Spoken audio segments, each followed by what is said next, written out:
Halo sahabat Vina Febi. Apa kabar hari ini? Dalam video ini, saya akan bercerita tentang apakah tumbuhan tergolong makhluk hidup? Silakan ditonton ya. Tumbuhan adalah organisme yang sangat penting dalam kehidupan di bumi. Mereka menjadi sumber makanan, obat-obatan, bahan bangunan, dan banyak lagi. Namun, mengapa tumbuhan dikategorikan sebagai makhluk hidup? Untuk menjawab pertanyaan ini, kita perlu memahami definisi makhluk hidup. Menurut ilmu biologi, makhluk hidup adalah organisme yang memiliki ciri-ciri tertentu seperti metabolisme, pertumbuhan, reproduksi, adaptasi, dan respon terhadap lingkungan. Mari kita tinjau satu persatu. Pertama, tumbuhan memiliki metabolisme. Metabolisme adalah kumpulan reaksi kimia yang terjadi dalam tubuh makhluk hidup untuk mempertahankan kehidupannya. Tumbuhan memiliki sistem fotosintesis yang dapat mengubah energi dari matahari menjadi bahan organik yang diperlukan untuk tumbuh dan berkembang. Selain itu, mereka juga memiliki respirasi yang memungkinkan mereka untuk mengambil oksigen dari lingkungan dan melepaskan karbon dioksida sebagai produk sampingan. Kedua, tumbuhan juga mengalami pertumbuhan. Tumbuhan tumbuh melalui pembelahan sel dan akumulasi bahan organik. Mereka juga memiliki sistem perakaran, batang, dan daun yang terus tumbuh seiring waktu. Pertumbuhan tumbuhan juga dipengaruhi oleh faktor lingkungan seperti nutrisi, cahaya, dan suhu. Ketiga, tumbuhan dapat bereproduksi. Ada dua jenis reproduksi pada tumbuhan, yaitu reproduksi seksual dan aseksual. Reproduksi seksual melibatkan perpaduan materi genetik dari dua individu yang berbeda untuk menghasilkan keturunan baru. Sedangkan reproduksi aseksual terjadi ketika tumbuhan memperbanyak diri tanpa melibatkan penggabungan materi genetik. Dalam reproduksi aseksual, tumbuhan dapat memperbanyak diri melalui pembentukan tunas atau rimpang, serta pemisahan dari bagian tubuh yang sudah matang. Keempat, tumbuhan dapat beradaptasi. Seperti makhluk hidup lainnya, tumbuhan memiliki kemampuan untuk beradaptasi dengan lingkungan di sekitarnya. Misalnya, tumbuhan gurun memiliki sistem perakaran yang dalam dan dapat bertahan hidup di lingkungan yang kering.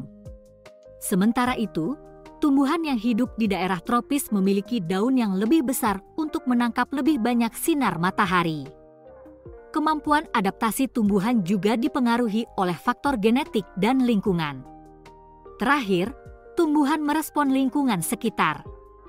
Tumbuhan dapat merespon terhadap rangsangan dari lingkungan seperti cahaya, suhu, dan kelembaban.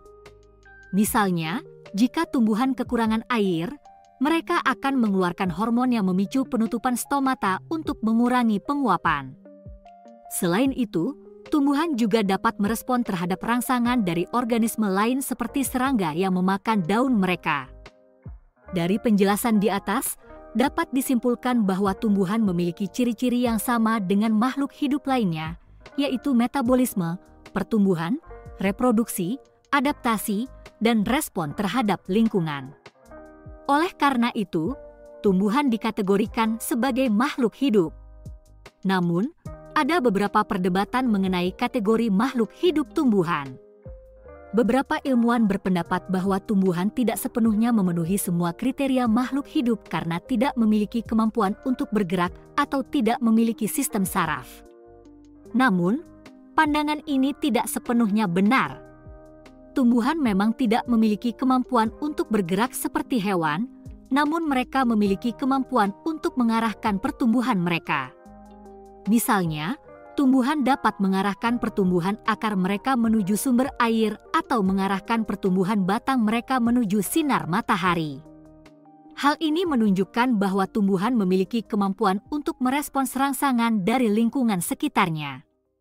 Sementara itu, meskipun tumbuhan tidak memiliki sistem saraf seperti hewan, mereka memiliki sistem saraf yang lebih sederhana yang disebut dengan sistem saraf tumbuhan atau sistem sinyal kimiawi. Sistem saraf tumbuhan ini memungkinkan tumbuhan untuk berkomunikasi antar sel dan merespons rangsangan dari lingkungan sekitarnya. Contohnya, ketika tumbuhan terkena serangan hama atau penyakit, Mereka dapat menghasilkan senyawa kimia yang memicu sistem pertahanan tumbuhan. Selain itu, tumbuhan juga memiliki kemampuan untuk belajar dan mengingat. Penelitian telah menunjukkan bahwa tumbuhan dapat mengenali rangsangan tertentu dan menyimpan informasi ini untuk digunakan di masa depan. Misalnya, tumbuhan dapat mengenali serangga yang membahayakan dan memproduksi senyawa kimia untuk melindungi diri dari serangga tersebut di masa depan. Kesimpulannya, meskipun tumbuhan tidak sepenuhnya memenuhi semua kriteria makhluk hidup seperti kemampuan untuk bergerak atau sistem saraf yang kompleks, tumbuhan masih memiliki ciri-ciri yang memenuhi definisi makhluk hidup. Oleh karena itu, tumbuhan dapat dikategorikan sebagai makhluk hidup. Dalam konteks ekologi, tumbuhan memiliki peran yang sangat penting dalam menjaga keseimbangan ekosistem. Tumbuhan adalah sumber makanan bagi hewan dan manusia, serta menjadi tempat hidup bagi berbagai organisme lainnya. Selain itu, tumbuhan juga mempengaruhi siklus air dan karbon di bumi melalui proses fotosintesis dan respirasi. Namun, tumbuhan juga menghadapi berbagai ancaman yang dapat mempengaruhi kelangsungan hidup mereka. Beberapa ancaman ini termasuk perubahan iklim, deforestasi, dan polusi. Oleh karena itu, penting bagi kita untuk melindungi tumbuhan dan menjaga keseimbangan ekosistem agar kehidupan di bumi dapat terus berlanjut. Sahabat Vina Febi, tumbuhan dapat diklasifikasikan ke dalam beberapa kelompok utama berdasarkan karakteristik tertentu, yaitu 1. Bryophyta, tumbuhan lumut. Kelompok tumbuhan ini tidak memiliki sistem perakaran, batang, dan daun yang sejati. Mereka memiliki struktur mirip daun yang disebut daun lumut. Reproduksi pada tumbuhan lumut dilakukan dengan spora yang disebut sporangium. 2. Pteridopta, tumbuhan paku-pakuan. Kelompok tumbuhan ini memiliki sistem perakaran, batang, dan daun sejati. Reproduksi pada tumbuhan paku dilakukan dengan spora yang terdapat pada daun khusus yang disebut sporofil. 3. Gymnospermae, tumbuhan berbiji terbuka. Kelompok tumbuhan ini memiliki biji yang tidak dilindungi oleh buah. Contoh tumbuhan Gymnospermae adalah pinus dan cemara. 4. Angiospermae, tumbuhan berbunga. Kelompok tumbuhan ini memiliki biji yang dilindungi oleh buah. Angiospermae dibagi menjadi dua kelompok, yaitu A. Monocotyledonae, tumbuhan berkeping satu. Contoh tumbuhan monocotyledonae adalah padi, jagung, dan kelapa sawit. B. Dicotyledonae, tumbuhan berkeping dua. Contoh tumbuhan Dicotyledonae adalah mangga, jambu biji, dan kacang tanah.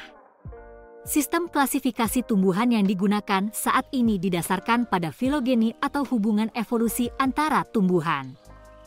Kelompok-kelompok tumbuhan yang memiliki hubungan evolusi yang lebih dekat ditempatkan dalam kelompok taksonomi yang sama. Ini berbeda dengan sistem klasifikasi tumbuhan yang lama yang didasarkan pada karakteristik morfologi yang seringkali tidak selalu mencerminkan hubungan evolusi yang sebenarnya. Terima kasih sudah menonton video ini, semoga bermanfaat. Jangan lupa subscribe video ini ya.